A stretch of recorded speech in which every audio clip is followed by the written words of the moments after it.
এক সময় পাকিস্তান, ভারত, বাংলাদেশ এবং মায়ানমার নিয়ে গঠিত ঔপনিবেশিক ভারত ব্রিটিশদের হাতে শোষিত ছিল এবং অবশেষে বিভক্ত হয়েছিল। বেশিরভাগ মুসলিম জাতি এই ভূখণ্ডে জড়ো হয়েছিল। দেশটি 1947 সালে স্বাধীনতা লাভ করে এবং এর স্থানীয় ভাষা উর্দু, কিন্তু ব্রিটিশ শাসনামলে ইংরেজি দ্বিতীয় সর্বাধিক কথ্য ভাষায় পরিণত হয়।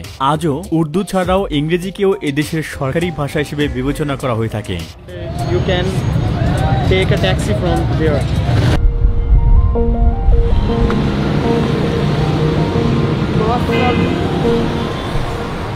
ফাস্টফুড রেস্তোরাঁগুলোর প্রবেশপথে সশস্ত্র নিরাপত্তারক্ষীরা নজরদারি রাখেন সবসময়।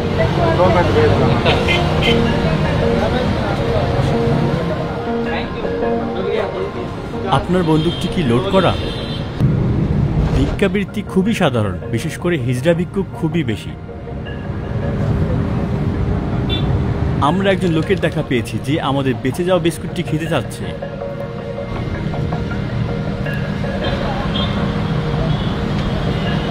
পাকিস্তান পারমাণবিক অস্ত্রে সজ্জিত বিশ্বের 9টি দেশের মধ্যে একটি এবং এই শক্তি অর্জন করা একমাত্র ইসলামী দেশ। কিন্তু আন্তর্জাতিক পরিমণ্ডলে এটিকে অন্যান্য দেশের জন্য হুমকি হিসেবে মনে করা হয় এবং প্রায় মিডিয়ায় নেতিবাচক খবর প্রচার করা হয়, যার ফলে দেশটি বিচ্ছিন্ন হয়ে পড়ে বিশ্ব থেকে এবং মিত্র হিসেবে চীনকে আরো কাছাকাছি নিয়ে আসে। এখানকার বেশ কিছু কাঠামো, যেমন অনেকগুলো বাঁধ, সেতু বা বন্দর চীনাদের বানানো এবং সেগুলো সাধারণত বাণিজ্যিক রুট হিসেবে ব্যবহৃত হয়। লাহোরে চীনের পতাকা আঁকানোর দৃশ্য খুব বেশি চোখে পড়ে। লাহোর পাকিস্তানের ফিল্ম ইন্ডাস্ট্রি, ললিউডের আবাসস্থল। শহরটি ধারণ করে আসছে সমৃদ্ধ এক ইতিহাস যা প্রায় 1000 বছর পুরানো। 16 থেকে 18 শতক পর্যন্ত তুর্কি মঙ্গল বংশোদ্ভূত মুঘল সাম্রাজ্য এই ভূখণ্ড শাসন করেছিল এবং লাহোরকে রাজধানী হিসেবে বেছে নিয়েছিল। মুঘলদের থেকে পাওয়া চিত্তাকর্ষক স্থাপত্যে সজ্জিত এই শহরটি আজকের পাকিস্তানের সবচেয়ে প্রগতিশীল এবং সর্বজনীন বসতি ও ঐতিহাসিক সংস্কৃতি কেন্দ্রে পরিণত হয়েছে।